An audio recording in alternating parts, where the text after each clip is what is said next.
con los temas que hemos venido abordando. Como si en caso de que hubiera alguien esta fuera su primer sesión, pues muy rápidamente hemos pasado por este primer gran repaso de qué es la ciencia del derecho, qué es el derecho, teóricos fundamentales en esta disciplina como Kelsen o Max Weber, que aporta, es uno de los padres fundadores de la sociología y aporta la metodología a esta ciencia, y entonces ya podemos ver a la sociología como una ciencia. También, esto es así, breve recuento, capitán, ¿hay alguna persona de primera vez en esta sesión ahora mismo? Ujú.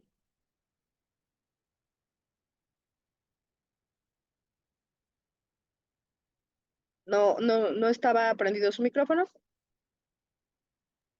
No, maestra, ya nosotros, Los los que que hemos estamos, estado. hemos tenido clases.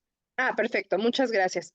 Bueno, pues todo esto ya lo pasamos. Entonces, bueno, ¿qué es la sociología? Es la ciencia que estudia a la población, perspectivas de donde podemos ver la sociología como ciencia, como una ciencia jurídica también, la sociología jurídica como ciencia. Vimos que es la ciencia, que tiene una serie de pasos para poder llegar a teorías, para poder dar una explicación razonable mediante métodos empíricos. Y bueno, llegamos al positivismo con Augusto Comte, esta primer gran rama de la sociología que lo que trata es de buscar eh,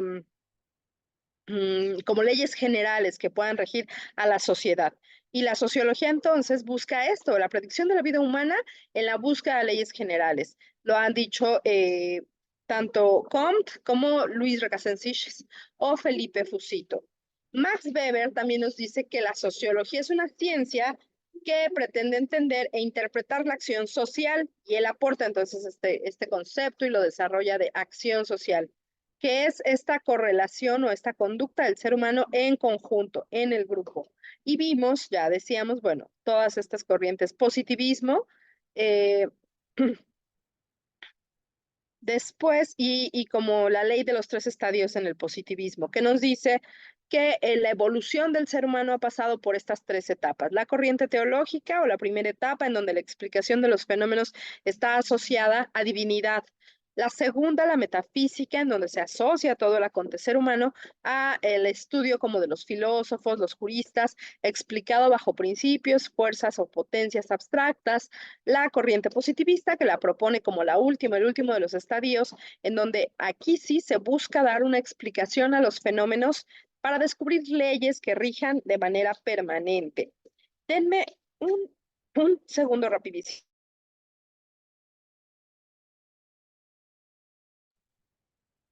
Escúchenme todos mientras la maestra está hablando. ¿Quién está conectado con un nombre que dice personal?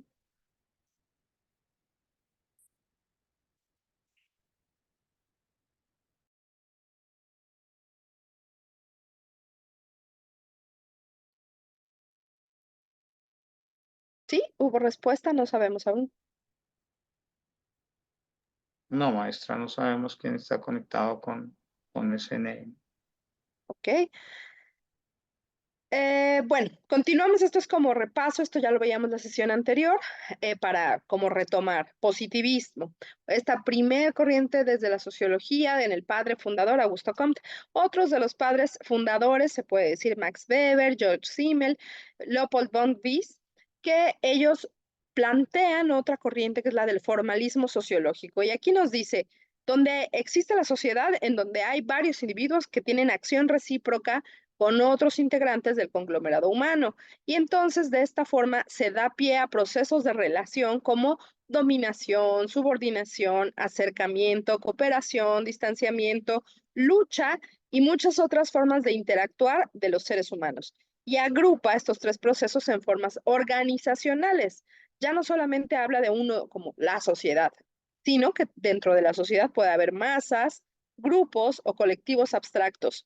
Eh, y se separa según cómo se manifieste el grado de unión o separación de cada uno de estos grupos. Como veíamos, ¿qué es la acción social para Max Weber? Aquí tengo un video que ahora, como estamos en repaso, lo dejaré para un momento después si nos da oportunidad. Otra de las teorías desde los fundamentos de la sociología o que quieren explicar de qué va la sociología es el organicismo, uno de sus principales exponentes, Herbert Spencer. Ustedes lo van a exponer en próximas fechas. Aquí solo veremos como muy de manera compilada de qué va la teoría del organicismo. Como corriente sociológica, lo que hace es asociar las características de la sociedad a las de los seres vivos, como si la sociedad fuera un cuerpo vivo con órganos, sistemas, movimiento que cumplen funciones vitales. Y si estas no se cumplen, puede venir en decadencia o morir, como un grupo social. Si, bueno, no cumple, por ejemplo, acá ahora mismo, en el grupo que estamos, si en este grupo no se cumplen los lineamientos de evaluación que ahora mismo hemos establecido, las personas ya no pueden asistir, empieza a venir una decadencia y bueno, pues finalmente quizá la clase de sociología no prospere. Pero por el contrario, sí, todos cumplen de manera puntual con las exposiciones que se han acordado, la maestra está en tiempo y forma, expone claramente algunas de las ideas de las teorías, resuelve dudas, pues bueno, este grupo, esta sociedad, puede ir creciendo, desarrollarse, podemos incluso al final del curso desarrollar una nueva teoría sociológica y crecer, ¿no? Por poner solo un ejemplo. Otras de las teorías va de las escuelas psicologistas. Aquí principales exponentes, Gabriel Tarde o Emile Durkheim. ¿De qué va en las escuelas psicologistas? Nos hablan de la sociedad o para el estudio de los fenómenos sociales, hay que tener en cuenta las características del pensamiento y el razonamiento como algo propio del ser humano, y en función de estos elementos, así como el pensamiento, el razonamiento, se asocian a cómo actúa la sociedad. Entonces, así como cada individuo a partir del razonamiento puede generar transformaciones sociales al tener una innovación, una idea, pues así también la sociedad. Dentro de la sociedad hay grupos que pueden generar estas transformaciones sociales. Es a grandes rasgos lo que propone esta escuela. Y estas han dado un gran aporte, principalmente metodológico, para el estudio de ciencias sociales. Después viene otra gran teoría, la del materialismo histórico, principales exponentes, Carlos Marx y Federico Engels, a partir de una teoría de concepción materialista de la historia o materialismo histórico, que es una propuesta teórica que realmente es así nombrada por un activista revolucionario ruso llamado George Plejanov, quien califica esta interpretación marxista de la evolución social, denominándole la concepción materialista de la historia. ¿Y qué nos dice el materialismo histórico? Nos dice que las causas esenciales de los fenómenos sociales están determinadas por los factores materiales de la realidad, especialmente los factores de orden económico, dejando a un lado cualquier otra interpretación soportada en principios sobrenaturales o abstractos. ¿Qué quiere decir esto? La evolución del hombre, y así lo dice a grandes rasgos Marx, se ha dado a partir del trabajo. El trabajo ha dado la manera en que el hombre ha evolucionado es a partir del trabajo y lo plantea como cuando el hombre prehistórico, desde los orígenes antes de remotos, la manera en que se da cuenta cómo puede utilizar la mano para sostener una herramienta y convertir cualquier elemento de la naturaleza en una herramienta de trabajo, le permitió evolucionar a su cerebro, a la manera en que se organiza, a la manera en que empieza a vivir, a la manera en que empieza a producir. Y así pensemos del salto del descubrir un martillo a, y recuerden cuándo surge la sociología, en la revolución industrial. Aquí es el momento histórico en el que se empieza a abocar al estudio de la sociedad debido a los fenómenos que empiezan a multiplicarse, cómo empieza a transformarse la manera de producir, la manera de relacionarse, surgen nuevas clases sociales, la burguesía. Entonces, pues por supuesto que tiene mucha razón esta teoría del materialismo histórico como una explicación también de la evolución social. Y es entonces determinada por los factores de orden económico. Es uno de los principales posturas que asume esta teoría. Después podríamos aquí abordar, y esta presentación se las voy a hacer llegar para efectos de que puedan tomar nota, estudiar para su examen. Por cuestión de tiempo es que Vamos así. Si hubiera alguna duda, por favor, levanten su mano, háganme saber o comentarios que puedan aportar, también siempre son bienvenidos. En el caso del funcionalismo, esta otra teoría, con algunos de los exponentes también como Spencer o Durkheim, propone o surge primero que nada como una reacción contra los métodos y pretensiones evolucionistas y critican la utilización superficial que se ha dado al método comparativo y de análisis histórico que se apoyaba en estudios o fuentes poco consistentes. Y entonces el funcionalismo, un concepto básico, trascendental para esta teoría del funcionalismo, es la de función social. Ya Herbert Spencer, cuando le vimos el organicismo, lo abordaba como, ¿qué es la función social? Como un organismo vivo, que dábamos este ejemplo de que crece, se desarrolla, o por el contrario, ¿no? Y puede morir. O en el caso de Durkheim, que nos aporta al concepto función social la definición de como una institución. La función social de una institución es la correspondencia de ella con las necesidades del todo social. Entonces, esta sociedad, conforme al funcionalismo, se dota o cuenta con instituciones. ¿Las instituciones para qué sirven en la sociedad?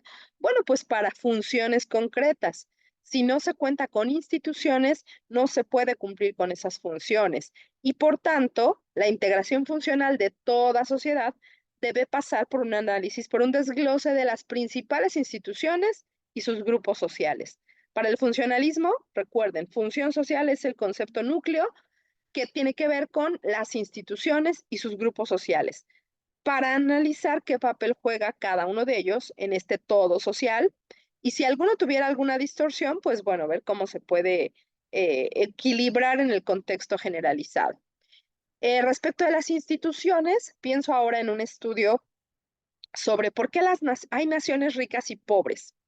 Ha habido muchas teorías. ¿Por qué de las naciones ricas y las naciones pobres? ¿Por qué hay un buen o mal gobierno? Han sido algunas de las respuestas. Otras, incluso hay teorías que hablan de la ubicación geográfica.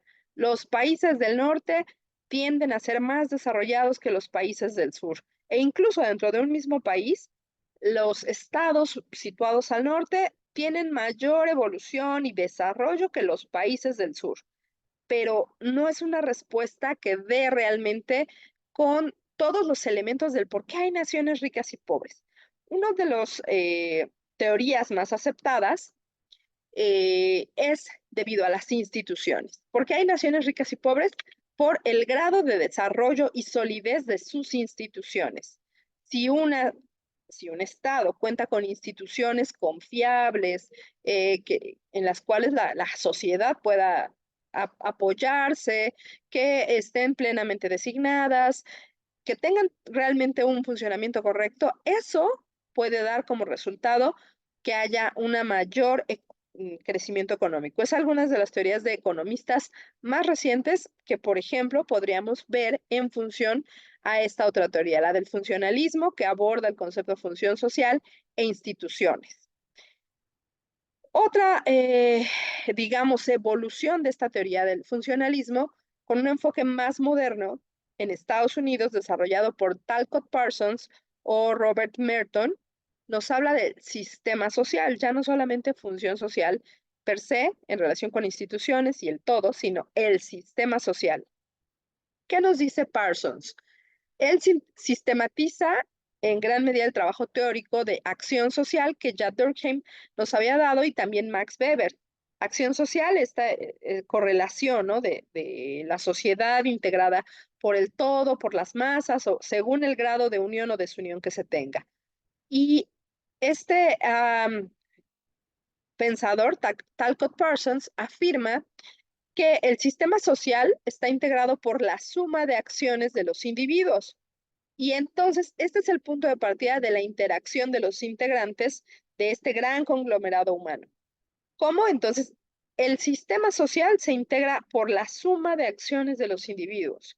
Y aquí puede haber una gran variedad de opciones en esta misma actuación y puede influenciarse por diversos factores físicos o sociales.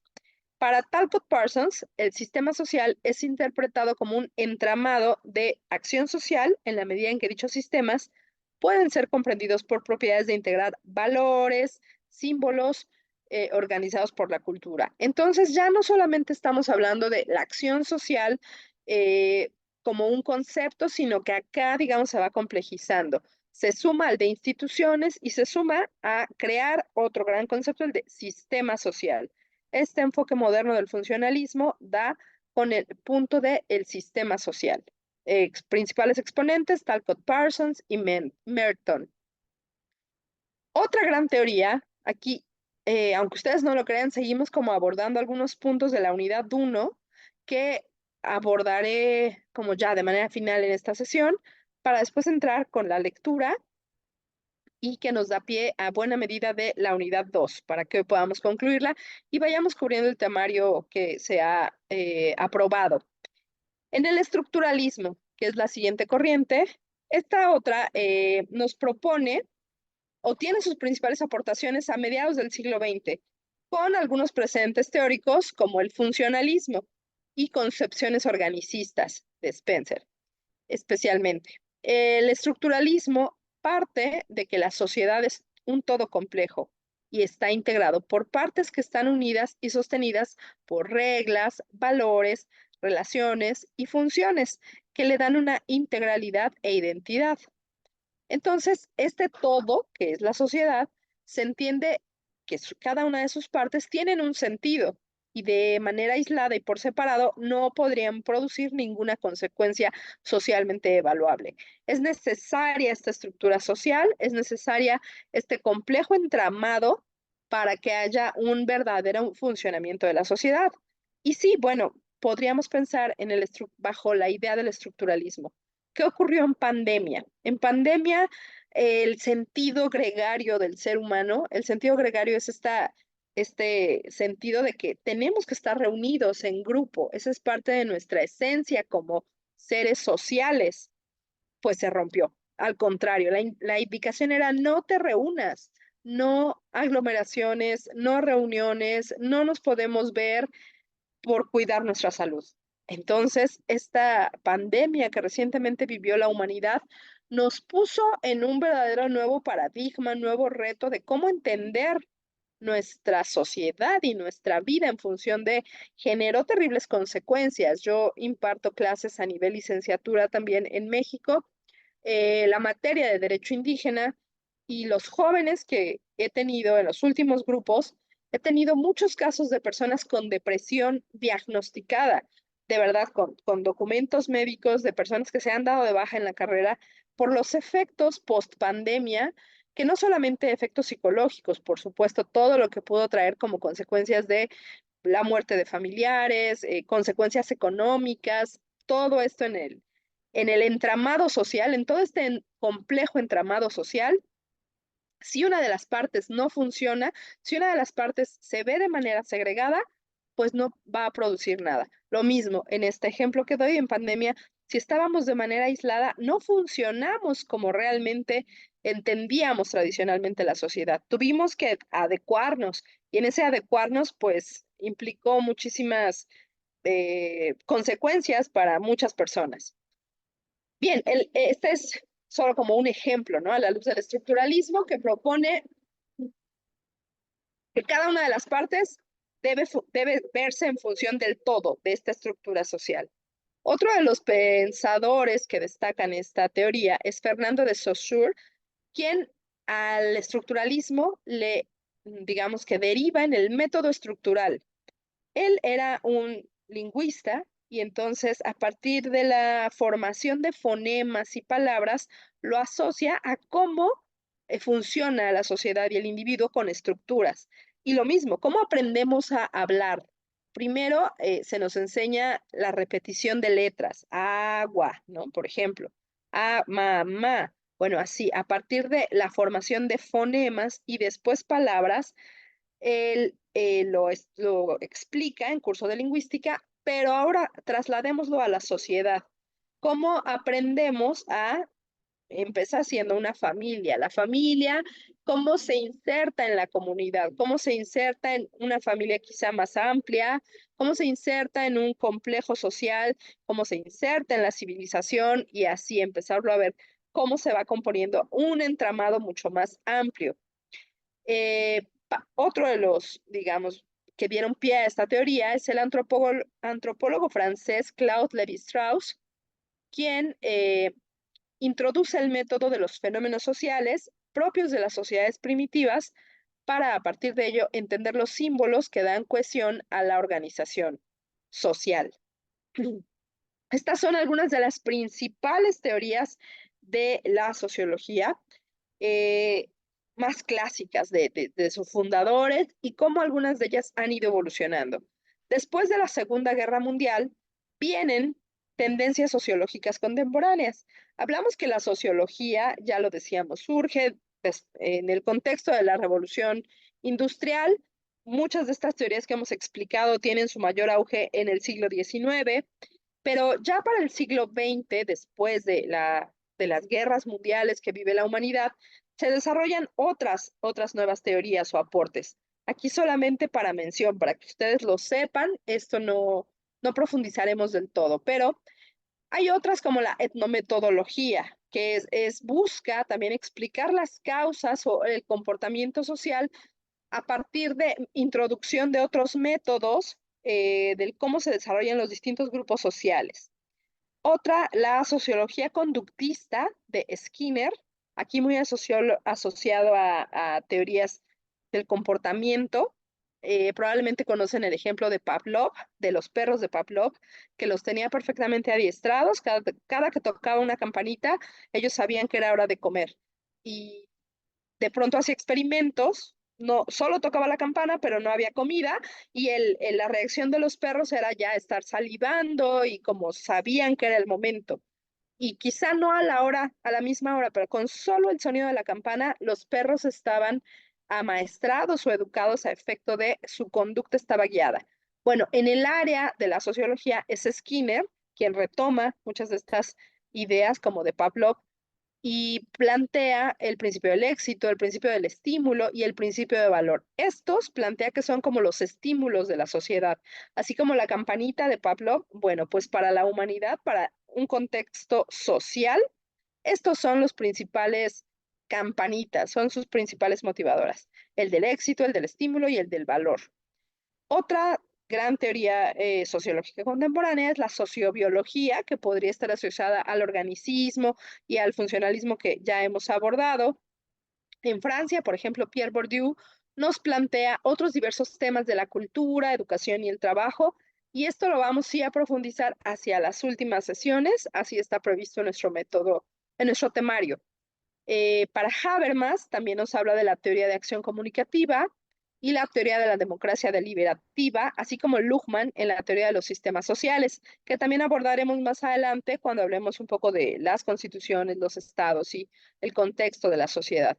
Y, por ejemplo, en Gran Bretaña, Giddens, él propone otra teoría de la estructuración, que muchas, por supuesto, van retomando elementos de lo que ya pensadores anteriores han aportado. Acá en la clase anterior, recuerdo, cerrábamos con la pregunta, bueno, ¿qué piensan ustedes sobre estas teorías? ¿Cuál creen que pueda tener mayor relación?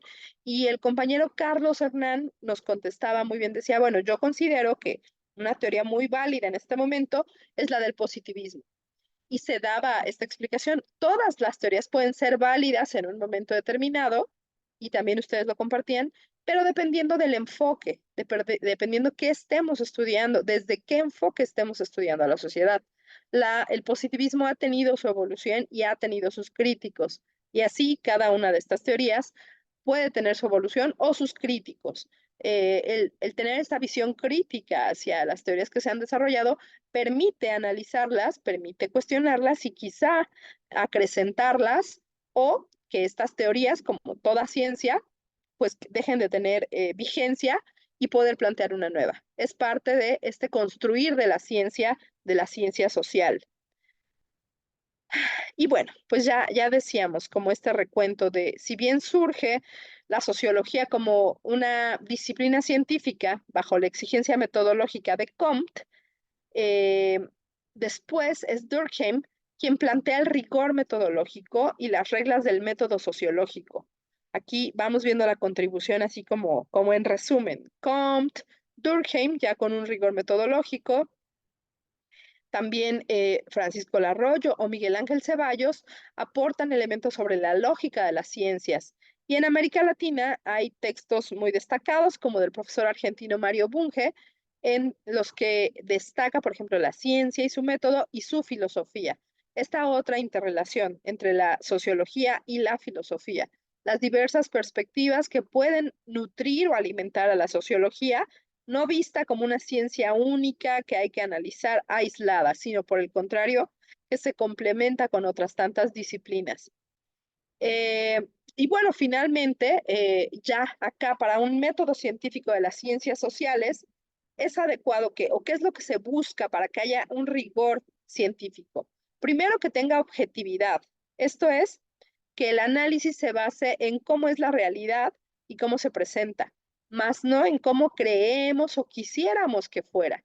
Para tener método científico con rigor en el análisis social, debemos ser objetivos. Si tal fenómeno de la sociedad está ocurriendo, bueno, por supuesto que a mí no me gustaría que esto sucediera, pero sin embargo, está sucediendo y hay que tener objetividad. También es importante tener imparcialidad, no tomar una postura por ejemplo, política ni de ideológica, sino tratar de desviar todo prejuicio o toda preferencia, incluso de creencias, ideologías, eh, y tratar de ser lo más imparcial posible. Por eso, hacer ciencia social tiene sus verdaderas complicaciones. Y también tener rigor en la selección de fuentes de información, porque el investigador, bueno, pues debe valorar la idoneidad de las pruebas y de las fuentes, clasificarla para poder aportar evidencias.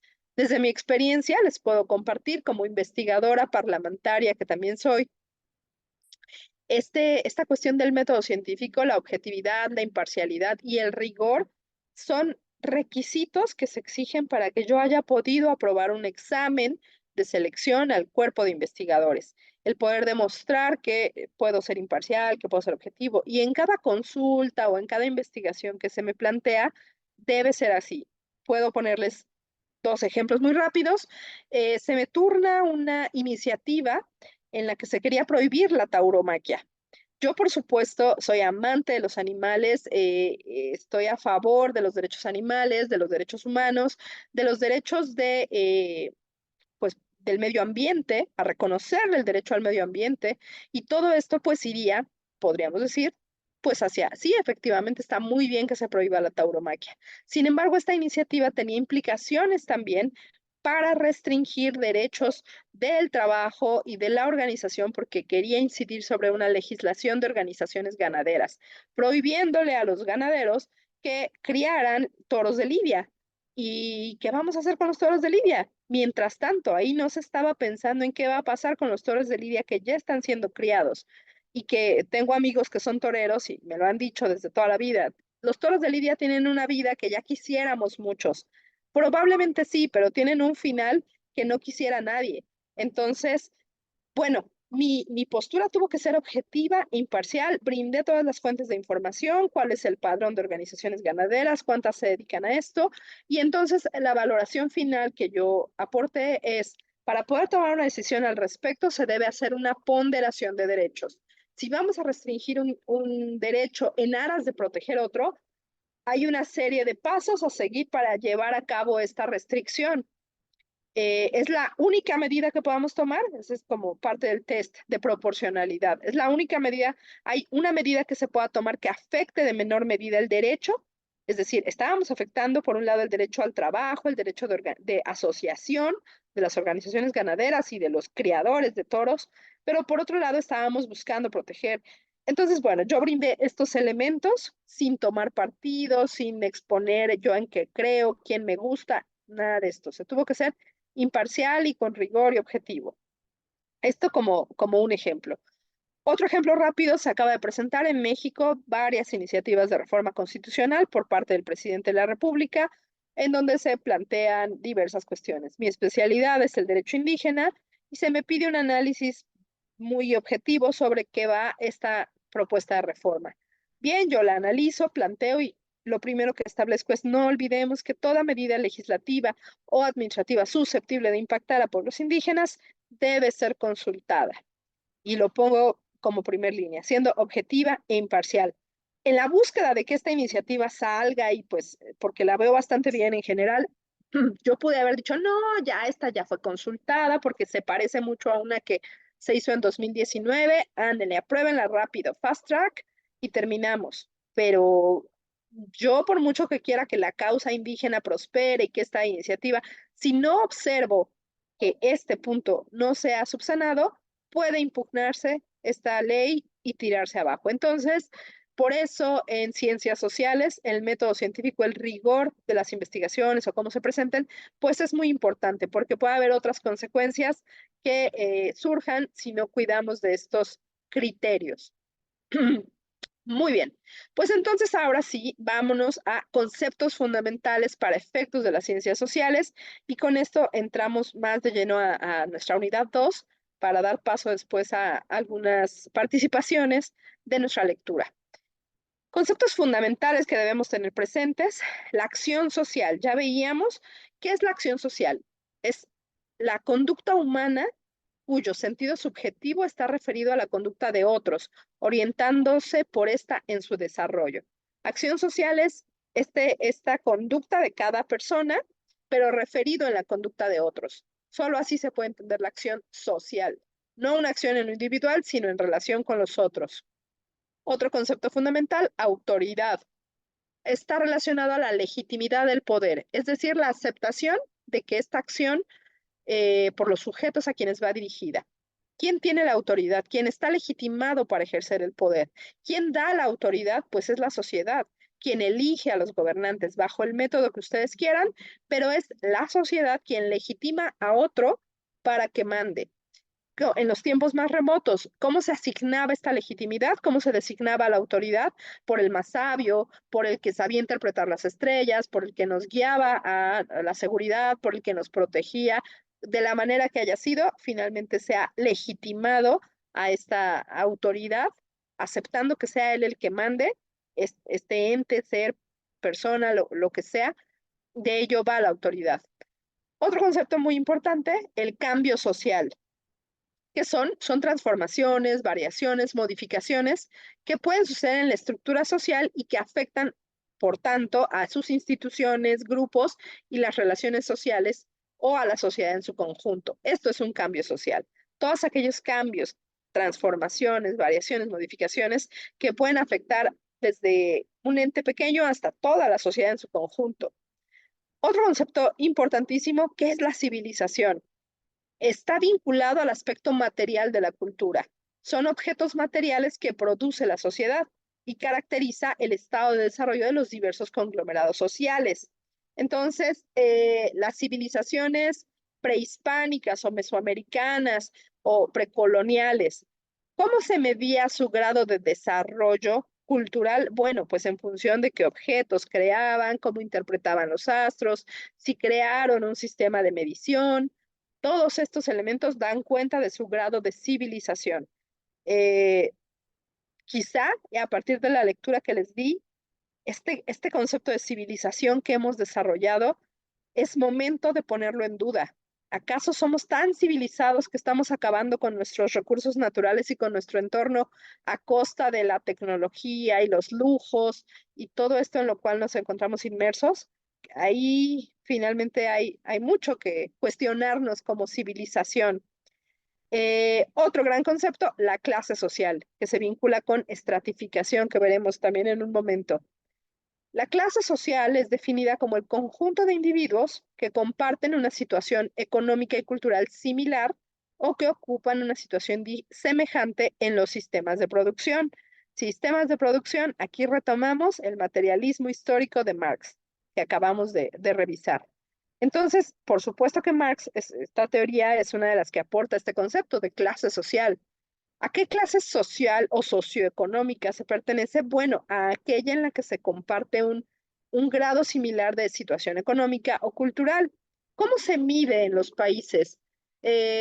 Por ejemplo, ¿cómo se mide la pobreza? El coeficiente de Gini ha sido uno de los indicadores. ¿Cuánto ganas? Cuando se nos hacen encuestas de la situación socioeconómica, ¿cuántos focos hay en su casa? ¿Tiene o no tales cuestiones? ¿Cuántas personas viven? ¿Hasta qué grados de estudio? Todo esto es un estudio de situación socioeconómica que después arrojará datos para, por ejemplo, evaluar a qué clases sociales pertenece un conjunto de individuos. Eh, y bueno, otro gran concepto, la comunidad. ¿Qué es la comunidad? Una formación social en la que los individuos cuentan con papeles y estatus implícitos, en donde las relaciones se caracterizan por ser personales, afectivas, y se cuenta con una gran capacidad de autosuficiencia y generalmente de dimensiones no muy amplias. Esta es una definición estrictamente sociológica. A mí, desde el ámbito del derecho indígena, me gusta abordar no solo el concepto de comunidad, sino de comunalidad. ¿Qué nos hace comunidad a todos? ¿Qué nos hace sentirnos en comunidad? Es un compartir, un convivir comunitario, el compartir lengua, el compartir tradiciones, costumbres, modos de vida, eh, gastronomía, el tener celebraciones en conjunto, el que cada cierta fecha celebremos algo, todo eso nos hace realmente formar comunidad. Entonces, sí, aquí están estas relaciones personales y afectivas eh, que implican el que formemos estos lazos de comunidad. Yo también considero y siempre comparto en clases que si realmente tuviéramos un sentido comunitario más sólido, otro gallo nos cantaba como sociedad, es decir, podríamos generar cambios sociales en beneficio de de nuestro grupo social en conjunto. Bueno, ¿y qué es el conflicto social? Es un fenómeno social que consiste en la resistencia, competencia o lucha que hay entre diversos integrantes de la sociedad que tratan de alcanzar objetivos contrarios a otros intereses. Ahí es cuando tenemos un conflicto social. No podemos armonizarlos. No podemos armonizar estos intereses, pues por supuesto que hay un conflicto. Si yo quiero rojo, tú quieres verde, ahí hay un conflicto. ¿Cómo lo armonizamos? Bueno, quizá lleguemos a un acuerdo o quizá no y haya una escisión de este grupo social. Otro concepto importante, evolución social. ¿Qué es? Bueno, es la transformación paulatina y rítmica de nuestra sociedad o de la estructura social a partir de sus instituciones, relaciones, grupos, toda formación social puede ir cambiando, transformándose, creciendo o decreciendo. Algunas pueden desaparecer y surgir unas nuevas. La evolución social es una constante y es totalmente normal en el contexto del crecimiento de las sociedades, bajo cualquier postura o teoría de las que acabamos de analizar. Piénsenlo como si fuera un cuerpo humano, como si fuera la manera en que el pensamiento, bueno, podemos tener ideas, podemos extinguirlas, lo mismo, así es la evolución social. ¿Y qué es el grupo social? Bueno, el conjunto de individuos con estatus y papeles interrelacionados, con creencias y valores comunes, que tienen una conciencia de pertenecer a esa formación social y cuentan por ello con un principio de organización. Quizá ustedes ahora lo piensen, quizá no todos los individuos de un grupo social tengan tanta conciencia de su pertenencia a un grupo y por tanto quizá tampoco haya un principio de organización y entonces ahí nos encontramos ante un conflicto social porque no tenemos los mismos intereses, porque no sabemos realmente cuál es nuestro grupo o nos falta un sentido comunitario. Y aquí volvemos a que puede estarse presentando un conflicto social.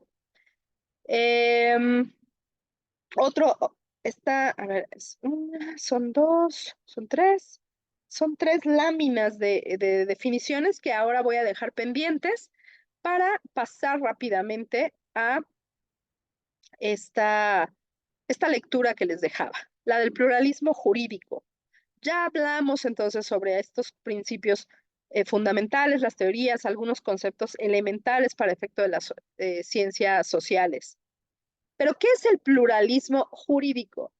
Estrictamente dicho, el pluralismo jurídico es la coexistencia de diversos sistemas normativos en un mismo territorio. ¿Qué quiere decir? Pensémoslo desde que existe la humanidad. ¿Cuántos derechos existen? ¿Cuántos grupos humanos haya existido? Cada grupo humano se ha dado sus propias reglas para organizarse, para decidir cómo van a contraer matrimonio, cómo van a registrar a sus familias, cómo van a obtener los medios de consumo para satisfacer sus necesidades. cómo van a elegir a sus autoridades. Desde que existe cualquier grupo humano, hay sus propios sistemas normativos, con una visión muy amplia. En Introducción al Estudio del Derecho probablemente estén viendo lo que sí es derecho y lo que no puede ser considerado derecho. Pero el pluralismo jurídico nos brinda una mirada mucho más amplia. Todo sistema, ¿qué es el derecho? El conjunto de normas que regulan la vida del hombre en sociedad. Entonces, ¿desde cuándo hay derecho? Desde que hay un hombre en sociedad o mujer. Seres humanos que viven en una comunidad, en un grupo social, desde ese momento podemos pensar que hay un derecho. Aquí mismo, en el grupo, hoy iniciamos sobre cuál es nuestra manera de evaluar, cómo vamos a acordar algunos mecanismos. Nos estamos dando nuestras propias reglas de organización y evaluación en este grupo, en esta sesión. Estamos creando nuestro propio derecho, podríamos decirlo. Entonces, a eso va la idea del pluralismo jurídico. Existen tantos derechos como grupos humanos. Es la coexistencia de otros sistemas normativos.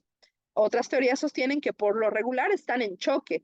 Casi siempre cuando pensamos en pueblos indígenas que tienen sus propias maneras de entender el mundo, sus propias cosmovisiones, sus propios derechos, podemos ver que sus propias maneras de dirimir controversias. Estamos en la presencia de este pluralismo jurídico, que a veces choca con el derecho estatal y otras veces hay disposiciones que permiten que estos se relacionen y coexistan. En la lectura que les compartí, no solamente se abordó el pluralismo jurídico, con todos los elementos iniciales, las primeras 4 hojas, muy densas quizá en elementos teóricos, sino que después ya se habla de otro pluralismo, el político. ¿Y qué nos dice el pluralismo político? La existencia de diversos grupos dotados de poder y la correspondiente inexistencia de un centro único. Esta paridad coexistente de grupos que impide la acumulación de poder por uno de ellos y, por tanto, hay una compensación recíproca entre dichos grupos por medio de una solidaridad cruzada que impide la sobrecarga del sistema político. ¿Todo esto qué quiere decir? Bueno, que en el pluralismo político hay diversos grupos con cierto poder. Los factores reales de poder sostiene la SAL cuando nos habla de qué es una constitución, lo veremos más adelante, pero el pluralismo político plantea que existen diversos grupos que tienen cierto poder. Y si uno de estos grupos difiere de otros tantos y se asocia, puede generar un conflicto social. Entonces, no hay un solo poder establecido en las sociedades, no hay una sola palabra que se estableciera. Si bien hay un ente creado socialmente, que es el Estado, al cual se le debe obediencia, es el que impone las reglas, pues también hay otros tantos grupos que pueden decidir. Pensemos en los sindicatos, en las organizaciones de trabajadores, de campesinos, de otros grupos de poder que tienen su influencia para que ese gran poder único realmente no esté tan acumulado. Es un poco lo que plantea. Y bueno, por supuesto, se dice que este nuevo paradigma pluralista nos fundamenta o nos pone ahora con una nueva visión crítica y la lectura que les daba va mucho más enfocada a esta crisis ambiental en la cual se encuentra la humanidad y a una crítica al modelo de consumo que se ha venido siguiendo como único modelo, como el modelo rector. Probablemente ustedes conozcan la Agenda 2030 para el Desarrollo Sostenible, que es una serie de acuerdos que ha dado la comunidad internacional en donde se establecen objetivos de desarrollo sostenible, fin de la pobreza, hambre cero. Se establecen esta serie digamos, objetivos que la humanidad debe de alcanzar ya para 2030. Estamos en 2024 y al menos por lo que es a la Ciudad de México, donde yo vivo, ya hay un pronóstico que para el mes de junio nos quedamos sin agua. El sistema que alimenta de agua a la Ciudad de México, el sistema Cutzamala, se agota. Entonces, pues yo veo muy difícil que estos propósitos de Agenda 2030 los podamos cumplir si no hacemos verdaderamente una reflexión de nuestros modelos de consumo y volteamos a ver, como planteaba esta lectura, estos otros modelos de producción, de coexistencia, como el pluralismo jurídico de los pueblos indígenas o el pluralismo político desde estas visiones amplias. Y solo para terminar esta exposición y dar pie a sus participaciones, la Constitución Política de Colombia reconoce en el capítulo 5 de las jurisdicciones especiales, artículo 246, reconoce el pluralismo jurídico y dice, las autoridades de los pueblos indígenas podrán ejercer funciones jurisdiccionales dentro de su ámbito territorial. Vieron coexistencia de sistemas normativos, funciones jurisdiccionales, su derecho en su territorio de conformidad con sus propias normas, sus sistemas normativos internos y sus procedimientos, siempre que no sean contrarios a la Constitución y leyes de la República. La ley establecerá las formas de coordinación de esta jurisdicción especial con el sistema judicial nacional. Eh, esta es digamos, una expresión clarísima del pluralismo jurídico, la coexistencia de otros sistemas normativos. ¿Dónde más encontramos fundamento de este pluralismo jurídico? En el convenio 169 de la Organización Internacional del Trabajo sobre derechos de pueblos indígenas y tribales en países independientes, la Declaración de Naciones Unidas sobre los Derechos de los Pueblos Indígenas y la Declaración Americana sobre los Derechos de los Pueblos Indígenas son de los principales instrumentos, pero por supuesto también el derecho interno, como les acabo de poner el ejemplo, la Constitución Política de Colombia así lo reconoce y desarrolla, no solo en un artículo, sino en varios artículos de la Constitución, da cierto reconocimiento. En el caso de México, solamente es un artículo, el segundo constitucional, en donde se reconoce todo lo referente a pueblos indígenas y afromexicanos. Entonces, bueno, como vemos, cada sociedad va construyendo sus instituciones y su manera de entender de maneras diversas acorde a su contexto. Ahora sí, para retomar el pluralismo jurídico, para retomar muchos de los fundamentos de la sociología y conceptos fundamentales como ahora fui abordando, que la lectura que les compartí también aborda, y pues ahora sí les escucho, quisiera escuchar sus participaciones de manera lo más breve posible, un par de minutos por participante para que demos oportunidad a la mayor cantidad, 2, 3 minutos, eh, en términos generales. ¿Qué opinan de la lectura? Si algún tema en específico les llama la atención o de lo que aquí hemos compartido. Ángela, por favor, le escuchamos. Gracias.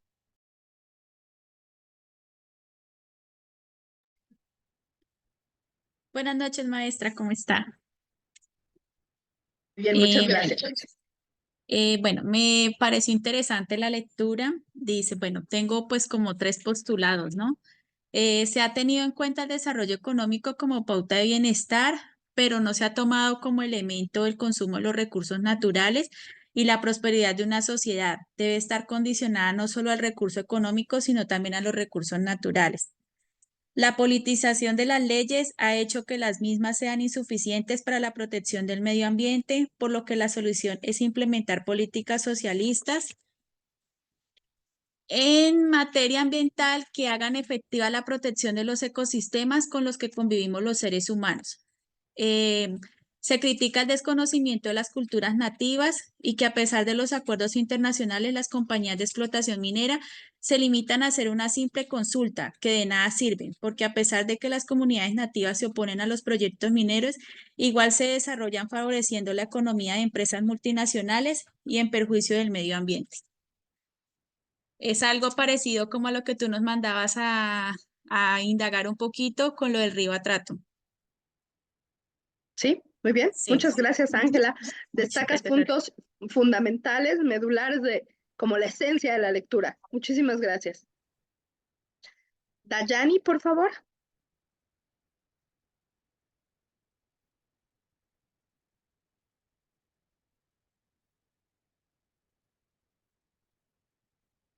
Aló. Buenas noches.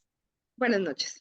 Ahora sí, maestra, mire, yo quiero destacar de toda la lectura que hizo el tema de cuando hablaba de comunidad. Es algo que debemos de verdad de todos analizar, donde decía que nosotros no nos unimos para hacer grandes cosas, o sea, somos como egoístas, podíamos, por ejemplo, en el caso de las mujeres, miren, en todos los países, bueno, a excepción de unos, por ejemplo, en Colombia no ha habido una mujer presidenta. Y si nosotras las mujeres fuéramos unidas o fuéramos unidas, pues tendríamos presidenta. Entonces, esa parte donde su merced explicó acerca del tema me pareció interesante sobre el tema de la comunidad, de unirnos, de hacer grupos, pues deberíamos de tenerlo más en cuenta para hacer grandes cosas. Entonces, pues esa parte me interesó y quiero resaltarla. Muchas gracias, Dayani. Y aunque no lo crean, justo como lo comenta la compañera, ella está ahora, digamos, en los fundamentos del teorizar, de crear, empezar a desarrollar teoría respecto de la sociología. Y justo esta interrogante, ¿por qué no se ha llegado a ello? Yo hacía ayer un comentario muy similar con la pediatra de mis hijos. De verdad, desde la evolución de los niños, las niñas son mucho más despiertas, hablan más rápido, caminan más rápido, tienen. ¿Y por qué no dominan el mundo las niñas? ¿No? Las mujeres, pues. Bueno, pues porque hemos permitido otro tipo de dominación, otro tipo de relaciones sociales. Y así, desde justo la sociología, podemos empezarle a dar cuenta de esta pregunta que ahora se hace. Muchas gracias, Dayani. ¿Alguien más, Gracias. por favor? Gracias a usted. Maestra, algo que me llama la atención es que los animalistas, por ejemplo, solamente se enfocan en el cuidado de los animales, pero dejan el resto por otro lado, que es la ecología, cuando ya habla de los ecologistas. Y es pues muy importante que los animales son muy hermosos y pues yo los amo, pero que dentro de todo tenemos que tener en cuenta también que hay que mantenernos dentro de que, cómo le dijera, en cuanto a mantener el tema de los árboles, por ejemplo, la tala de árboles y todo este tipo de cosas, no olvidando de que si lo hacemos, pues vamos a acabar con el planeta también. Sí, y es parte del elemento central que plantea la lectura que les compartí, que realmente era con el propósito de introducirles al pluralismo jurídico, pero el postulado central, que es el de qué pasa con nuestros modos de consumo y producción y el medio ambiente, como usted lo comenta, en ese punto nos ponemos, y de verdad que nuevamente retomando la cosmovisión, la riqueza, la sabiduría de muchos pueblos y comunidades indígenas, deberíamos de retomar esa conexión con nuestra madre tierra, o de lo contrario, estamos de verdad acabando con ella. Muchas gracias. Jenny, por favor, le escuchamos. Maestra, buenas noches. A mí me pareció interesante la lectura, lo de los pueblos indígenas, ya que yo pues soy indígena, yo soy de la etnia Nasa, Páez. A ver, nosotros como indígenas tenemos muchas costumbres. Por ejemplo, una de ellas es el Páez, que es una lengua nativa.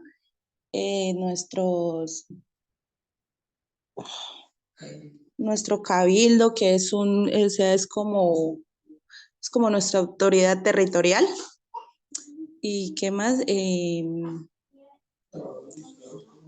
Los trabajos comunitarios, sí, nosotros hacemos el énfasis de, de, de cuidar la naturaleza, de los recursos del agua, de la contaminación ambiental.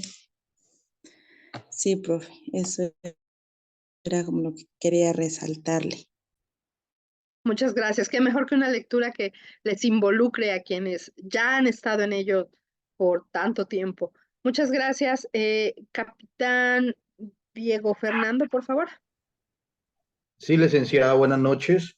Viéndole del tema del pluralismo en el aspecto del pluralismo político, de los diferentes poderes, y usted hacía una referencia a la Constitución Política en su artículo 5. También a esa autonomía que le ha conferido o le ha entregado el Estado a estas culturas indígenas y a todo el tema, que por cierto es para rescatar nuestros pueblos o nuestras descendencias ancestrales y todo, que es muy importante. Pero vemos también que esa autonomía a veces no se lleva a buen término esa autonomía, porque al tratarse de buen el tema de la crisis ambiental, vemos más compromiso, esa autonomía y esa falta de expandir a salvar toda la situación de lo que estamos viviendo en el mundo.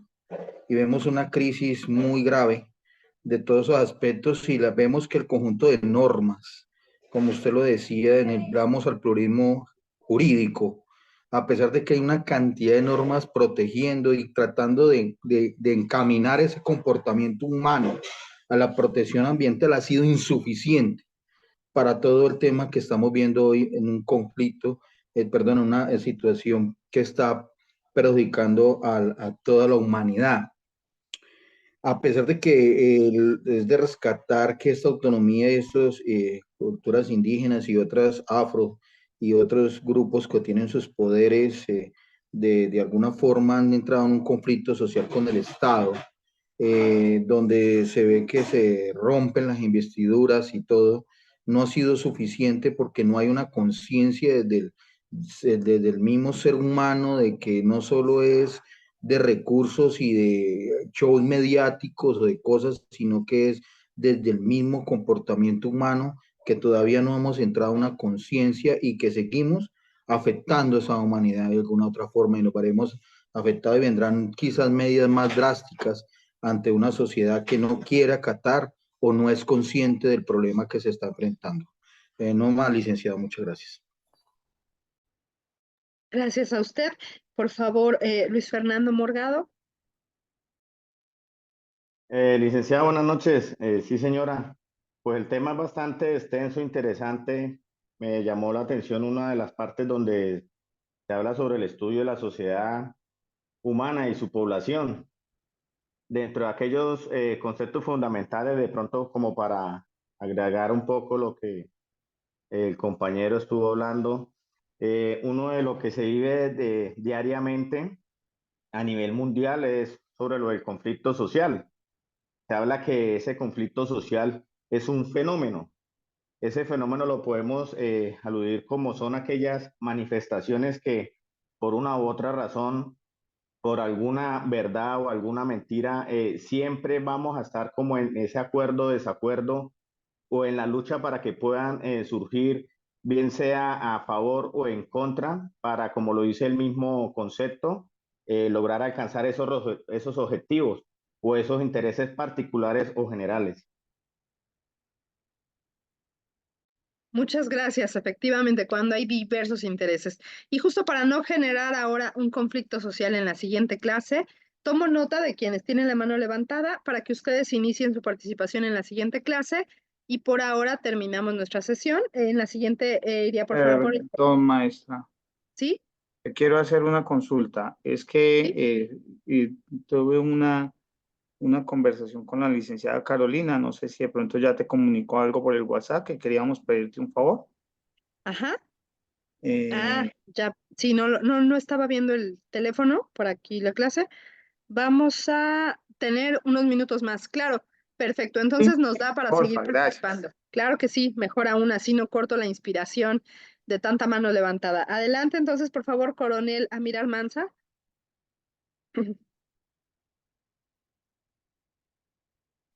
Hola, buenas noches. Ahí creo que me pueden ver. Sí, Tengo, gracias. tengo también un poco de problemas en la comunicación. Bueno, nosotros tenemos una situación bastante interesante, ¿no? Y es en este mismo ejercicio de hacer comunidad, dos temas interesantes que me llaman mucho la atención. Y me llaman hoy mucho más la atención precisamente porque estoy muy en el proceso de la diáspora africana. La diáspora africana es la sexta enmienda de África. África, que tenía una división de 5 regiones, hoy se divide en 6, porque reconoce a todos los que no nacimos y no vivimos en África, nos reconoce como africanos ya y tenemos los mismos derechos que estar en el continente.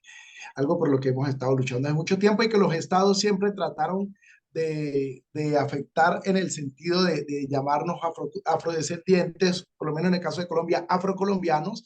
Además que acá hay 3 distinciones más, que son raizales, palenqueros y negros. Eh, pero la expresión como tal es afrodiaspóricos o de la diáspora africana. Entonces yo estoy en el proceso y de hecho me he postulado como embajador de la diáspora africana para América Latina desde Colombia. Estoy en ese proceso, a ver cómo nos va. Pero tenemos en el tema de comunidad un racismo que viene desde el Estado, es decir, el Estado mismo se ha encargado de ir fragmentando la relación de los seres humanos. No sé si los compañeros han notado que en las entidades del Estado, en la estructura del Estado y en las grandes superficies, anteriormente teníamos nosotros, esto es como un ejemplo, teníamos nosotros tres depósitos o tres canastas para depositar los residuos. Había uno verde, uno gris y uno azul. Hoy por política del Estado se utilizan solamente dos colores, uno que es blanco y uno que es negro. Y se dice que en el blanco solo se va a depositar lo que sirve y en el negro lo que no sirve, ¿sí? Entonces, de una manera, pretenden hacer igualdad en el tema de la sociedad, pero de otra manera están diciendo, no, las cosas siguen siendo así. De hecho, me llama mucho la atención que aún está vigente, creo, y ahí le pediría apoyo a mi capitán Torres, creo que está vigente aún la ley 89. Nosotros acá por política tenemos unas leyes especiales, una que es la ley 70 que habla sobre las comunidades negras, de cómo se llama comunidades negras, de cómo se debe regular el proceso, el procedimiento y cómo se pueden adquirir los derechos los descendientes de los hijos de los africanos. Es la ley 70 de 1993, pero tenemos otra que es la ley 89 de 1890. Y aquí es donde le pediría yo apoyo a mi capitán Torres cuando se tenga la posibilidad, que creo que aún está vigente. Y cuando abrimos la ley 89 de 1800, no estoy diciendo 1900, sino 1890, dice del cómo deben ser gobernados los salvajes que quieren ingresar a la vida civilizada. Y esto para hacer referencia a nuestros hermanos indígenas. ¿Sí? Entonces, miremos nosotros esa ruptura que hay desde el mismo Estado para tratar a las comunidades, ¿sí? Y si partimos desde ahí, obviamente no vamos a encontrar nosotros una estabilidad absolutamente en nada, ni en materia educativa, ni en materia de salud, ni en materia de la fauna, de la flora, porque hay cosas que están bastante faltas de ese equilibrio. Creo que Colombia está todavía en deuda de generar la paz, desde estos sentidos y empezar a eliminar esas políticas discriminatorias que hay hacia las clases sociales y las mismas razas que hay en nuestro territorio. Muchísimas gracias, un gran aporte para esta clase y para que todos aprendamos mucho más de todos estos temas que efectivamente tienen que ver con la sociedad, y en particular la sociedad colombiana. Gracias. Por favor, tiene la palabra Rodrigo Arias Franco. Sí, buenas noches para todos. ¿Me escuchan bien, cierto? Sí, ok. Gracias. Bueno, realmente un tema muy, muy, muy interesante. Dos puntos que me llamaron mucho la atención y es que hay una gran brecha entre la norma y la práctica. Y pienso que lo que hablábamos ahorita, hay muchas normas para la protección del medio ambiente, pero hay una gran brecha en su práctica. Y me causó gran impacto un párrafo que lo voy a leer textualmente y realmente ahí nos da muchas de las respuestas que por qué no se ven como esas políticas públicas en defensa del medio ambiente.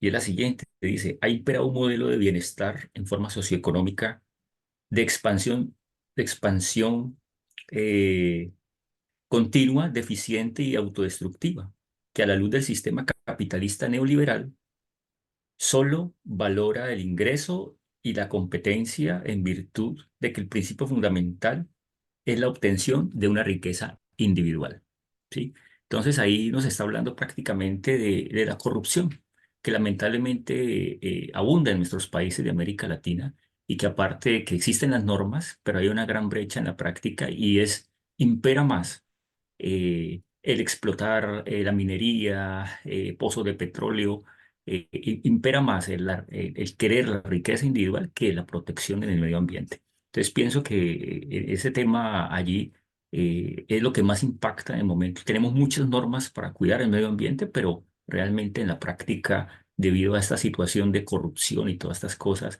pues no llegamos a hacer. Tenemos muchas ganas de que el planeta siga viviendo, pero realmente si esa corrupción no termina, realmente va a ser muy difícil de que podamos salvar el planeta.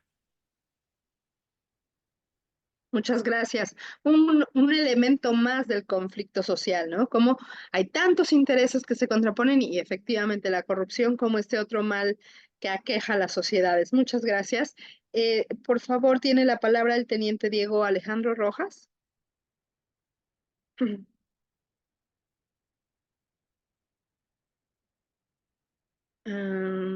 Quizá salió, quizás se desconectó, porque lo tenía yo aquí anotado. Entonces, mientras lo recuperamos, por favor, Julieta Jiménez, por favor, si es tan amable. Muchas gracias, licenciada. Buenas noches. Mi opinión es que la política ha influido en exceso en las leyes, lo que ha hecho que las normas se vuelvan ineficaces, porque la intención es causar adeptos populistas, pero no tratan en profundidad los conflictos. Esto es debido a que las leyes se crean con el ánimo de solucionar de pronto conflictos y regular la convivencia desde una perspectiva o beneficio de una sociedad o comunidad, pero no en beneficio de sectores. Y lo que se ve, ejemplo, aquí en Colombia, es que se crean las leyes, se saca todo, pero resulta que se benefician minorías. Ejemplo, si vamos al sector de la minería, se están beneficiando multinacionales o de pronto empresas, organizaciones internacionales, ejemplo, comunidades chinas, empresas chinas, y no están beneficiando el medio ambiente, como decía el compañero anterior. Entonces, la idea no de hacer las leyes es que beneficien a todas las comunidades, a todo un país, pero aquí en Colombia, ejemplo, no se beneficia a todo un país, sino a la minoría, a tener las personas que están con ellos de pronto contentas.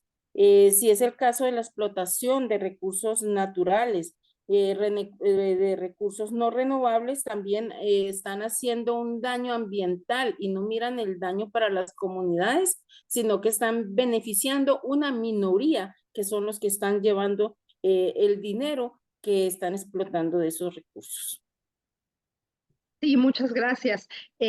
Un poco retomando lo que compartíamos en la clase, si las leyes se pensaran efectivamente, como usted lo propone, para la sociedad en su conjunto, tendría que hacerse desde criterios objetivos, imparciales, tratar de hacer así las leyes, pero por supuesto, nuestros representantes son políticos, no son científicos sociales y pues toman las decisiones en función de otra serie de intereses. Y bueno, lamentablemente son los resultados que tenemos, pero somos la sociedad, somos finalmente los destinatarios de esas leyes. Y recordemos que hay otros grupos, este pluralismo político que nos plantea la lectura está presente y entonces hacer efectivos esos pesos y contrapesos al poder creo que deben ser necesarios. Muchas gracias. Por favor, Marlon Bermeo, si es tan amable. Gracias, licenciada. Buenas noches. Es un tema que tiene mucho de largo como de ancho. La Constitución del 91 de Colombia elevó a rango constitucional el reconocimiento de la igualdad y la autonomía de los territorios indígenas. La Constitución del 91 nos trajo la creación de el reconocimiento de una jurisdicción indígena desde diferentes ópticas, no solamente desde el punto de vista administrativo, político, económico en su autonomía, sino desde el punto de vista jurídico. Eso también ha implicado, digamos, que la Constitución en su parte normativa sustancial señale el reconocimiento de la cosmovisión de las comunidades étnicas indígenas frente al tema de cómo ellos tienen, digamos, su forma de vida y forma de entender la naturaleza como parte integral, digamos, de la familia de ellos. Entonces, digamos, si bien es cierto la Constitución en Colombia le da cierta autonomía y reconocimiento de protección a esos espacios donde están las comunidades indígenas, étnicas y las negritudes, no es menos cierto que no es que se apliquen mal las leyes, es que a veces las leyes terminan desconociendo instrumentos internacionales en los países, sobre todo de América Latina, crean las normas de acuerdo a intereses, digamos, que favorecen a los grupos mineros, a las petroleras, a ciertos sectores que terminan inclusive en contravía de los convenios que ha suscrito Colombia. Yo le voy a dar un ejemplo desde el punto de vista jurídico. Aquí nosotros tenemos la famosa consulta previa a las comunidades indígenas cuando se va a hacer una explotación minera o cualquier explotación que se realice dentro de los territorios de las comunidades, especialmente las indígenas y negritudes. Está el convenio 169 de 1989 que crea digamos, una consulta previa antes de desarrollar esos proyectos de explotación, esos proyectos, digamos, de inversión en esos territorios, de que exista una consulta previa, pero esa consulta previa, a la luz de este convenio internacional, que inclusive está suscrito por Colombia, está enfocado de manera diferente, y es que esa consulta previa tiene, digamos, como un veto, es decir, de acuerdo a este convenio de la OIT, cuando se va a hacer una explotación en un territorio indígena o de una comunidad étnica, se hace esa consulta previa y si la comunidad no da el consentimiento para realizar esa explotación, no se podría hacer a la luz del convenio que le estoy señalando. Pero en Colombia, cuando se quiso aplicar, esa figura, la montaron como consulta previa de mera información. ¿Qué quiere decir? Consultamos a las comunidades indígenas y étnicas, les decimos vamos a desarrollar este proyecto, los escuchamos, pero en últimas no obliga a que el Estado permita el desarrollo de algún proyecto de esa calidad. Entonces lo que hicieron fue hacerle conejo al convenio de la OIT y realmente esa consulta previa en Colombia es simplemente mera informativa. Claro que hay que hacerla, pero no se queda más allá. Sobre ese aspecto, digamos, la Corte se ha pronunciado en varias sentencias. Hay una muy interesante porque es una de las sentencias de la Corte que toma, digamos, de manera integral ese tema, que es la sentencia T-129 del 2011. Entonces, el tema, digamos, de medio ambiente, nótese que si bien es cierto, existe en Colombia un instrumento internacional, un tratado, digamos, un convenio suscrito por el Estado colombiano y que está obligado a cumplirlo, mire cómo a través del Congreso de la República, a través de la ley, le hicieron el conejo y esa consulta previa veto, digamos, se volvió simplemente informativa. Y eso es lo que ha generado que se realicen explotaciones en los territorios indígenas, desconociendo realmente, primero, el querer, el escuchar a las comunidades y segundo, los efectos nocivos que llegan muchos de esos casos. Voy a dar un ejemplo. La explotación en La Guajira a través de las carboneras. A través de esa explotación, la Corte logró darse cuenta los efectos nocivos de esa explotación. Primero, encarecieron la canasta familiar, porque las personas, digamos, ganaban unos salarios, entonces ya no producían, ya no habían productores agrícolas, y eso generó que se incrementara la canasta familiar por el costo de los precios. Destruyó el sistema agrícola y fuera de la contaminación y otros temas, bueno, pero sería muy largo y la intervención sería aburridora la mía porque sería muy extensa, pero digamos, esa es la realidad y yo creo que eso no es diferente en América Latina. Una cosa son los convenios internacionales de la OIT, los instrumentos internacionales y otra cosa es como nosotros aquí torcemos la ley y lo acomodamos a los intereses de las mayorías. Gracias. No, gracias a usted y totalmente de acuerdo. Eso lamentablemente es un panorama similar en toda América Latina y en todas estas naciones ricas en recursos naturales que, como la lectura que ahora estamos comentando, bien lo señala. Lamentablemente una de las salidas al conflicto ha sido el supuesto ejercicio del derecho a la consulta como un mecanismo legal de simulación que justifica después la adopción de decisiones que van a materializar la exclusión social, la imposición de capitales y, por tanto, todo orientado a la extracción de recursos naturales y estos capitales nacionales o extranjeros. Pero lamentablemente eso ha sido el panorama que efectivamente permea este lamentable asunto de la consulta indígena compartido. El sistema interamericano así se ha pronunciado. El problema no es el tema de la consulta. El verdadero derecho que está en juego es el de la libre determinación y, por supuesto, todos los otros intereses. Por el tiempo de clase, consulto si es tiempo de cortar o podemos dar oportunidad a las intervenciones que nos faltan. Maestra, te comento lo siguiente. Lo que ocurre es que nuestra clase va solo hasta las 15, pero me informa la licenciada Carolina que la maestra Carmen, que es quien continúa con nosotros, hoy se encuentra con algún inconveniente de salud, entonces no va a poder dictarnos una clase. Como habría que reponer esa clase, la propuesta que yo le hago a la licenciada es que si es posible que tú pues continúes hasta donde necesites y compensaríamos con las horas del próximo miércoles, de pronto hablando con la maestra Carmen para que empiece antes. Es decir, está a tu voluntad. Ok, bueno, pues demos oportunidad de todos poder participar. Sería el turno de la compañera Paula Forero, por favor. Gracias.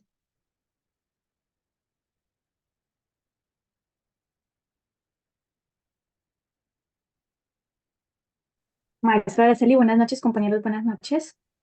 Buenas noches. Bueno, maestra, pues según la lectura que realizamos individual y con los compañeros, el derecho humano a un medio ambiente sano en Latinoamérica se garantiza a través del reconocimiento del pluralismo jurídico y de la adopción de las medidas para proteger y preservar el entorno natural. En muchos países de Latinoamérica se consideran ese derecho a las personas a disfrutar de un medio ambiente sano. Esto implica que los individuos y las personas puedan disfrutar de ese espacio, de ese entorno limpio, saludable, sostenible, donde se respeten y se protejan los recursos naturales y se evite la contaminación y deterioro ambiental. Este sería como el escenario como ideal, ¿cierto? De ese reconocimiento, de ese pluralismo jurídico. Pero este juega un papel importante en la garantía del reconocimiento de los diferentes sistemas, como la justicia indígena comunitaria, que era lo que veníamos hablando con los compañeros, que nos permite tener en cuenta las perspectivas y los conocimientos locales que tienen esas comunidades en la protección del medio ambiente. Esto implica que no solo se deben considerar las leyes y las regulaciones estatales, sino también las normas y prácticas de las comunidades indígenas y locales en las decisiones relacionadas con el medio ambiente. En sí, el pluralismo jurídico también implica la participación activa de la sociedad civil en los diferentes actores de protección en el medio ambiente y la participación de la ciudadanía en la toma de decisiones y acceso a la información, a la rendición de cuentas de las autoridades responsables de la protección del medio ambiente. El derecho humano a un medio ambiente sano en Latinoamérica se garantiza a través del reconocimiento del pluralismo, que incluye la consideración de diferentes sistemas en la participación activa de la sociedad civil y la protección del medio ambiente. Entonces, en un mundo ideal, el pluralismo jurídico pues nos permite tener la protección a ese derecho al medio ambiente y sería ideal pues que todos los gobiernos hicieran cumplir eso y que la participación ciudadana fuera más activa en la toma de decisiones en torno a la protección de nuestro medio ambiente sano. Muchas gracias. Bien lo plantea, en un mundo ideal, eso sería lo necesario. Y efectivamente, para hacer efectivo el derecho a un medio ambiente sano, tener esta perspectiva, esa es la propuesta de la lectura. No es que así sea, sin duda esto es lo que nos propone y hacia donde se propone que transitemos para realmente tratar de hacer algo por la situación. Y no solo los gobiernos, esta me parece que sí es una acción colectiva, una acción social. Recuerden, acción social, un concepto que acabamos de abordar del ser humano en relación con su entorno, con el colectivo, con las instituciones y cómo a todos nos toca un poco en esta materia. Muchas gracias, Paula. Gran intervención. Por favor, para Rocío Jiménez. Buenas noches, maestra, buenas noches para todos.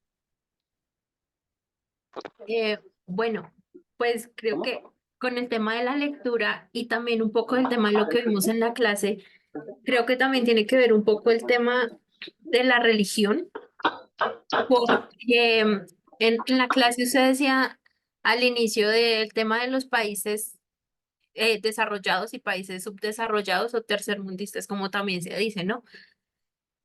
Acá en Colombia, por ejemplo, a diferencia de Estados Unidos, no hay unas leyes, unas penas que sí o sí las personas que cometen ciertos delitos las deben cumplir, ¿verdad? Acá se está respetando mucho el tema, perdón, el tema de los derechos humanos. Entonces, hay personas que, como decían, el tema de la minería, el tema de la explotación de suelos, de pieles de animales, todo este tipo de cosas. Hay muchas personas que lo hacen de manera ilegal y que es insostenible en la parte ecológica. Como dijo mi mayor Jiménez, eh, son solamente una minoría los que se ven beneficiados hablando en la parte económica, pero en la parte ambiental, pues evidentemente somos todos los afectados con el tema del cambio climático. Entonces siento que por el tema tanto del respeto a los derechos humanos, al derecho a la resocialización que hay aquí en Colombia y todo esto, creo que también se da pie a que muchas personas no les importe, por así decirlo, las leyes.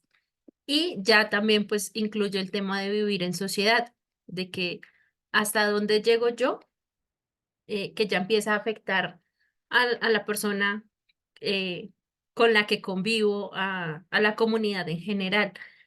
Entonces creo que también influye ese tema el tema religioso en la política y que da pie para eso, para que muchas personas em, prácticamente, en otras palabras, hagan lo que quieran, que van a decir, ah, ok, no sé, voy y quemo una parte de un bosque para ir a sembrar y no pasa nada porque sé que tengo también decretos en los que me puedo defender y no voy a pagar una condena o no voy de ninguna manera voy a pagar por un acto que cometí y están buscando pues un beneficio propio.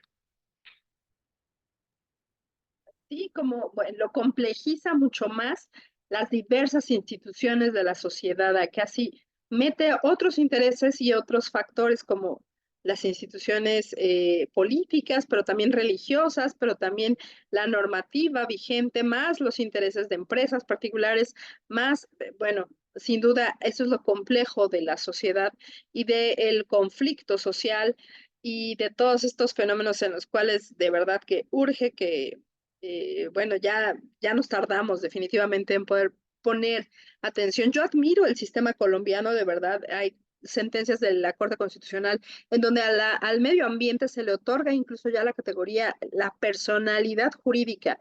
Ahí definitivamente hay mucho que aprender de su sistema, hay que reconocerlo. Y bueno, pues gracias por su intervención, Rocío. Daría la palabra, por favor, al compañero John Torres. Gracias. Muchas gracias, maestra. Perdóneme, bajamos la manito.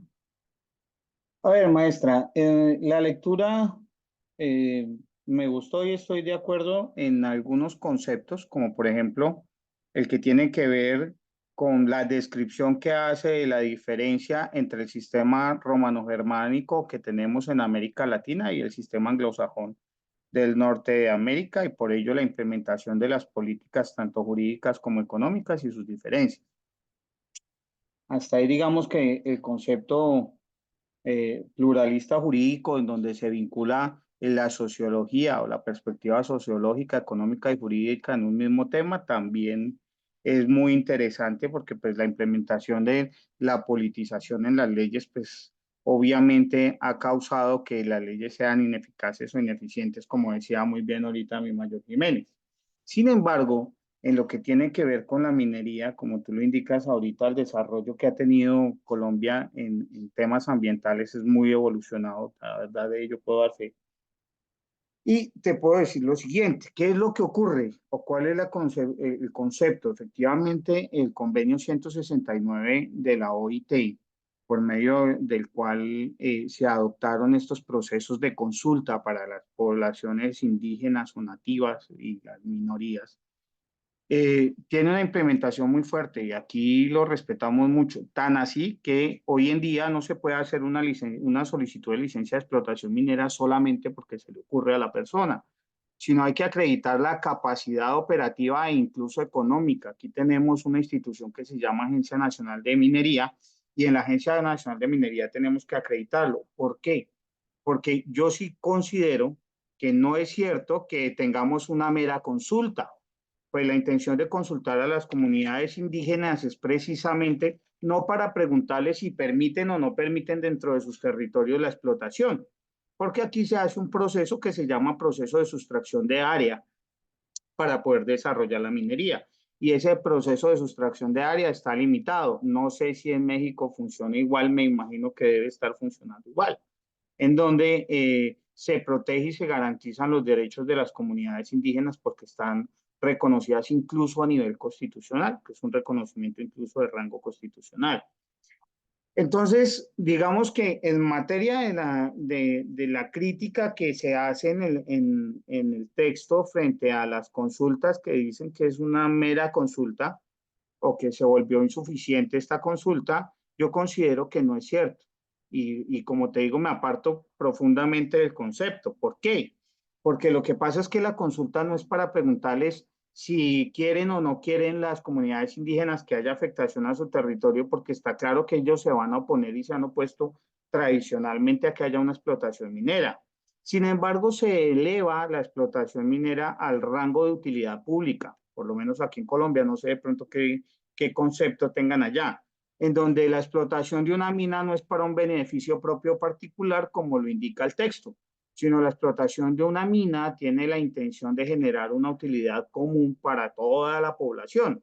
Luego tenemos dos derechos igualmente constitucionales encontrados y en medio de esa ponderación de derechos que tú hablabas, se debe determinar a qué se le da viabilidad y cuál es el interés colectivo de mayor jerarquía.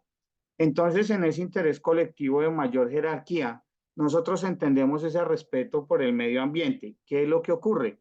Que aquí se debe implementar primero un estudio ambiental y después del estudio ambiental, cuando nos conceden la licencia de explotación minera, debemos presentar un plan de trabajo y obras para poder hacer la explotación con unas condiciones técnicas y profesionales, incluso periciales, para determinar la forma en que se va a hacer la explotación del diferente material a explotar o el que cause el beneficio minero.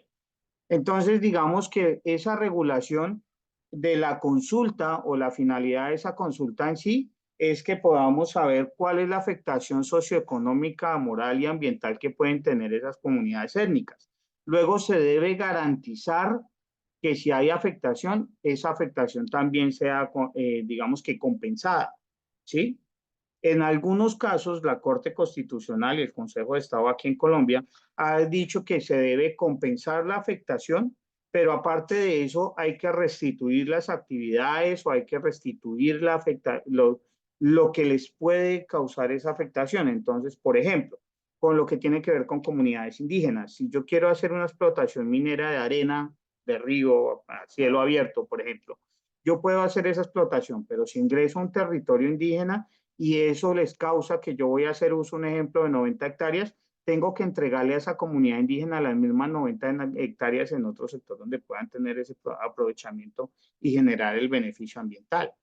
Yo creo que con el tema indígena ya se volvió más parte de esa colonización y el cambio de cultura, porque los indígenas, yo que he estado en el Putumayo lo puedo decir, los indígenas y los resguardos ya no son lo que eran antes. Y esa protección y ese respeto que ellos tenían por el medio ambiente tampoco es el mismo. De hecho, las plantaciones más grandes de cultivos ilícitos en este momento están en territorio indígena y ya se convirtieron en un problema. Entonces, hay una serie de situaciones que son alternas Y por eso te digo, frente al tema de la minería, en lo que tiene que ver con un interés particular, no. Jurídicamente, aquí elevamos a rango constitucional de utilidad común o de beneficio común absolutamente los dos beneficios. ¿Por qué? Porque si hay petróleo y se necesita el petróleo, pues ese petróleo también es de utilidad de la humanidad porque cumple un beneficio en la sociedad. Lo que se está procurando es de alivianar el impacto ambiental de tal manera que se genere un beneficio de otra forma. Muchas gracias por esta gran ilustración del tema. En términos de la normativa internacional y sentencias de la Corte Interamericana, sí, el criterio es la consulta se realiza para obtener el consentimiento. Así lo establece en los tratados y diversas sentencias de Corte Interamericana, principalmente, que es la que más ha desarrollado estos temas. Sin embargo, por ejemplo, en México también se habla de principalmente la propiedad de las tierras y aguas pertenecen a la nación. Esto es el concepto de propiedad originaria y de ahí deriva el concepto de propiedad privada, pública, esta se divide en social, etcétera. Y lamentablemente también se da preferencia a la utilidad pública, a aquello que pueda generar actividades en beneficio de la nación y bueno, se divide en una serie de actividades como la minería, que efectivamente está por ahí regulada. Sin embargo, bueno, pues es importante, como lo estamos analizando desde esta perspectiva sociológica, ver todo este conflicto social, los diversos factores que intervienen. Ahora nos comentaba, una gran cantidad de plantaciones ilegales están en territorio indígena, pero quizá no son de personas o de población indígena, de pueblos indígenas. Probablemente aquí ya interfieren otros grupos como el narcotráfico, en el propio chat nos lo comentaba el compañero Marlon.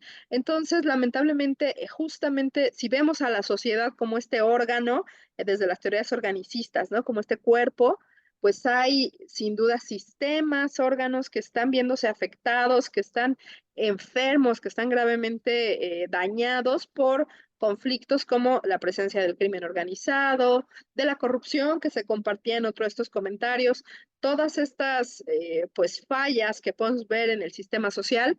La intención desde la teoría de la sociología pues es busquemos posibles soluciones. Nos pone el compañero Marlon, las FARC, eh, tantos otros cárteles, los cárteles de Sinaloa, de México, no, bueno, en México no solo de cártel de Sinaloa, sino son cárteles de Sinaloa, de México, los que tienen control de allá en Colombia, ¿a eso se refiere? Sí, sí, sí, tremendo, sí, las FARC y los cárteles.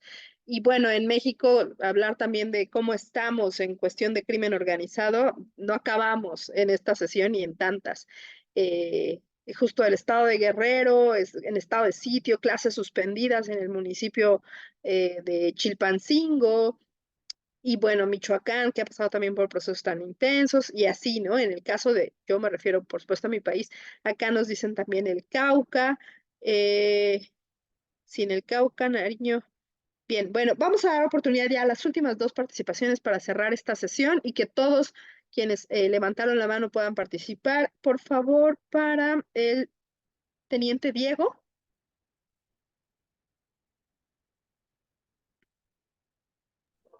Doctora, buenas noches.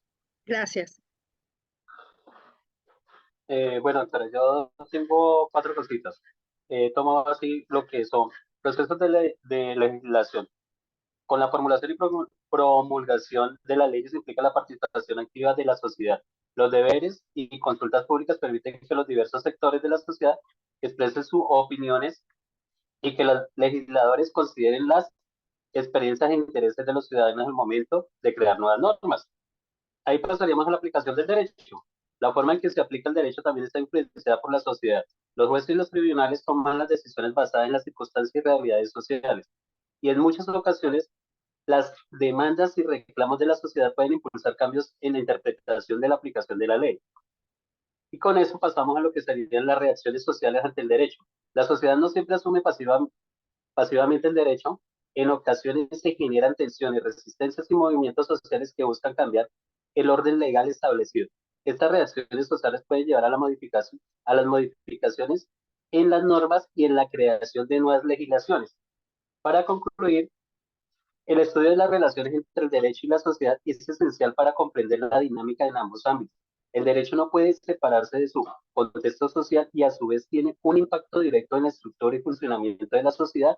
Reconocer estas interacciones y entender cómo se influencian mutuamente es fundamental para crear sistemas legales más justos, equitativos, que respondan a las necesidades y realidades de la sociedad a la que pretenden regular.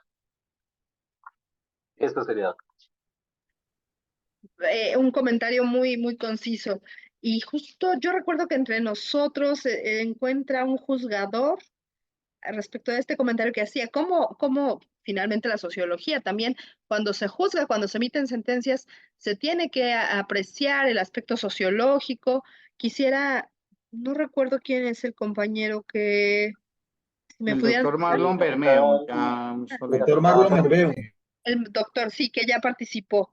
Muchas gracias. Aquí anoté un poco como la breve reseña, pero de él dije abogado, maestro penal, de seguridad, políticas públicas, constitucional, administrativo, agrario, cultura política, pero no anoté lo de juez. Pero bueno, él ya participó con nosotros y ha seguido aquí nutriendo en el chat. Y sí, bueno, pues este comentario que usted ahora nos aporta efectivamente va de la mano con perfectamente como redondeando lo de nuestra clase, ¿no? La sociología y todo este conflicto, todos los problemas sociales, ya sea desde medio ambiente, ya sea desde presencia de crimen organizado, desde los diversos factores de poder, todo esto que hemos estado conversando, veámoslo, es que todos estamos teorizando un poco sobre la sociología.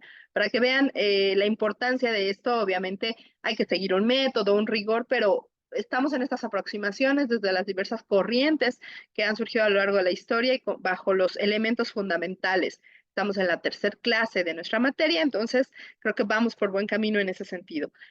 Por favor, tenía yo anotada al oficial Silvia Barragán, no sé si sea Asus, su dispositivo.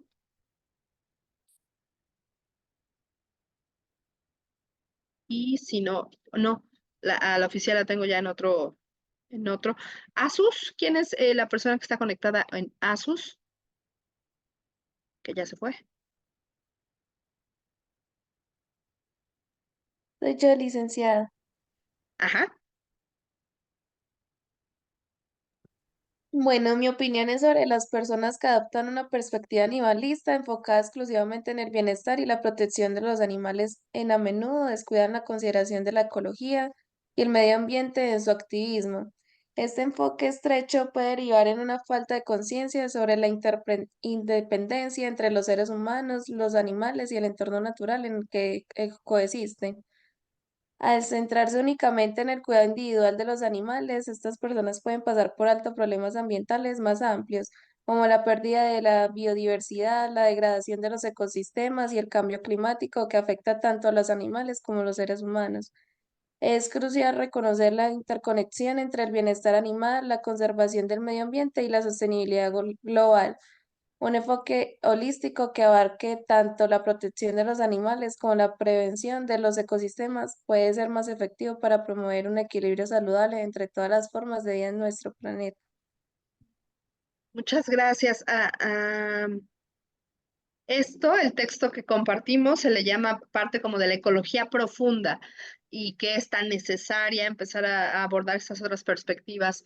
Ya el planteamiento inicial desde, bueno, volteamos al pluralismo jurídico, al pluralismo político, desde estas otras formas de organizar y de extraer los recursos naturales, pero por supuesto que se relaciona con tantas otras problemáticas que nos aquejan como humanidad, ya no solo como sociedad, sino de verdad como humanidad. Yo sostengo que si algo tenemos compartido definitivamente es este planeta. Podremos hablar diversas lenguas, pero todos habitamos el mismo planeta. Y bueno, pues por eso ponía en la mesa este texto para su debate, para su análisis, y bueno, pues para generar un poco de conciencia crítica y social respecto de estos temas.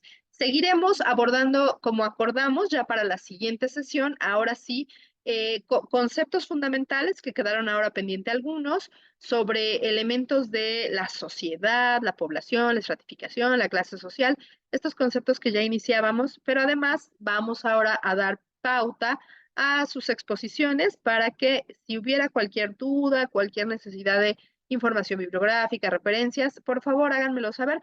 Yo pienso que hay fuentes, principalmente les invito a que consulten fuentes académicas para poder brindar los elementos en su presentación. Pueden elaborar presentaciones para que después todos las podamos compartir y así en el momento del examen, bueno, si yo les pregunto datos básicos de algún autor destacado, pues todos tenemos las presentaciones y ahí lo podemos estudiar. Qué mejor para dar elementos visuales también en la presentación. Y bueno, pues por respeto al tiempo de todas y todos, considerando estas complicaciones de salud que tuvo la ponente, yo les pediría, demos por finalizada en este momento nuestra sesión. Y sí, como se decía, ¿quién es Asus? Pero al parecer salió Asus, entonces ya no supimos. Ah, es Isabel. Isabel, disculpe, ¿quería participar también? ¿O es este último comentario? Que yo anoté como oficial Silva Barragán, pero creo que los mezclé. Buenas noches. ¿Sí? Es que Asus es la misma Isabel. Ah, Mausa. ok. Sí, señora. Ah, Sí, perfecto. ¿cierto, niña? Bueno. Sí, señora. Sí, Ah, excelente. Es María Isabel Mausa Guarín, la ATSUS. Ya va a corregir ahí y cambiarle el nombre como no Sí, lo ha acaba dicho de el coordinador. cambiarlo. Y Perfecto. disculpe ahí que cada vez que se habla, pues la cortina del coordinador es activar la cámara, pero tiene dificultades con la cámara también, Sí, no se preocupen. licenciada. Disculpe. Con todo gusto yo comprendo estas situaciones por la conectividad y cosas que salen de nuestras manos. Pues bueno, un gusto compartir esta sesión y poderles escuchar. Como ven, este tema de las participaciones no es tan complejo. Me parece que la invitación es a que todos nos convirtamos un poco en sociólogos, que le agarremos cariño a la materia y nos demos cuenta de la importancia de esta disciplina para el devenir de la humanidad y para el análisis de cualquier contexto social y de los cuales estamos inmersos. Pues muy bien, que tengan muy buena noche y también, no sé si también allá se festeja, feliz Día del Amor y la Amistad. ¿Sí? ¿Se comparte? Feliz Día del Amor y la Amistad, maestra. Gracias, Muchas maestra. gracias a ustedes, muy buena noche. Gracias, maestra. Que Dios le bendiga. Gracias. Feliz noche, bendiciones.